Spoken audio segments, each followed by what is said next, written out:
Hi friends, ఈరోజు లంచ్కి వచ్చేసి నేను దొండకాయ కర్రీ చేసుకుంటున్నాను. పండు ఉన్నాయి అవి, అయినా ఎందుకు వేస్ట్ చేయాలనే ఉద్దేశంతో చేసుకుంటున్నాను.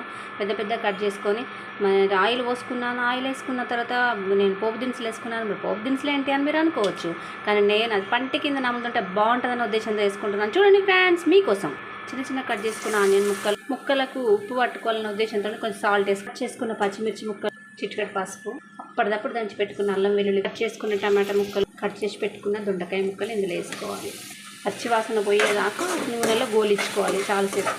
2 స్పూన్స్ కారం, తగినంత సాల్ట్. చిక్కటి గ్రేవీ కోసం సగం గ్లాస్ ఆఫ్ వాటర్ వేసుకుంటున్నాను. ప్లేట్లో వాటర్ పోసి ఎసరు లెక్క పెట్టుకుంటున్నాను ఫ్రెండ్స్. ధనియాల పొడి.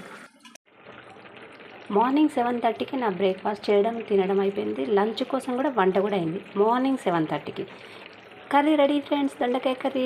ఈ వీడియో కనుక మీకు నచ్చితే please like, share and subscribe.